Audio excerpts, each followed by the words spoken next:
a Chinese analyst, Jian Xuiqin, who runs a social media platform under the name Predictive History, had previously predicted in a lecture he delivered in 2024 that Donald Trump would win the presidential election and that the United States would engage in a war with Iran during his term, ultimately either losing that war or becoming entrenched in it over the long term. The man's forecasts were not mere speculations. Rather, they were grounded in an analysis of historical precedents and the strategic positioning of both parties, from which he derived those future predictions. He was indeed correct in two of them, while the third remains contingent upon developments in the coming days and weeks. Just yesterday, the world merely caught its breath. Financial markets rebounded and oil prices declined after Iran decided to allow navigation through the Strait of Hormuz, following a ceasefire accepted between Israel and Hezbollah in Lebanon. However, Iran soon reversed course, moving again toward closer. It even began threatening commercial vessels, opening fire on a French ship and preventing another Indian vessel from passing, considering that the United States continues to pose a threat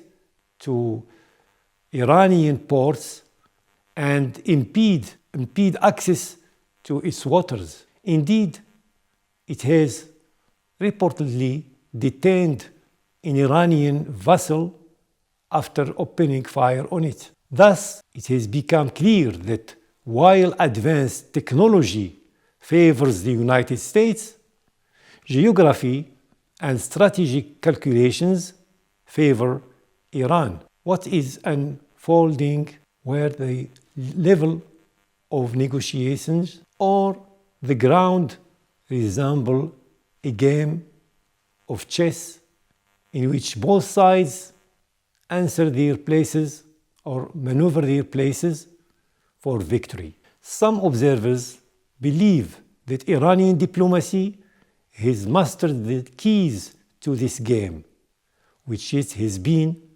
refining on Persian soil for nearly a millennium. Trump has vowed to push Iran back into the Stone Age by destroying all its energy resources and paralyzing its bridges and railways, a declaration that has not received endorsement either within the United States or even abroad. In this regard, it can be observed in particular that the American citizen who has suffered the consequences of the Vietnam War and involvement in Afghanistan no longer really accepts engagement in a cause that doesn't concern national territory or vital interests, but rather serves merely to satisfy the ambitions of the Israeli Prime Minister.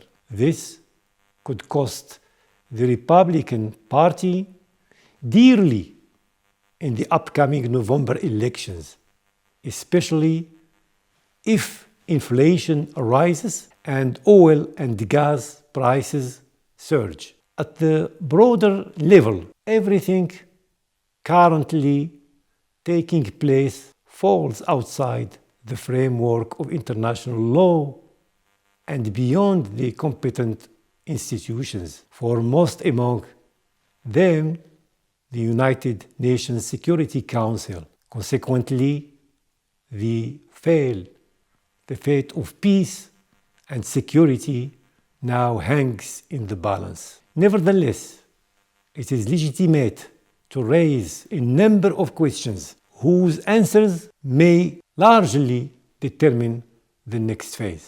Will the alliance remain actually limited to the United States and Israel?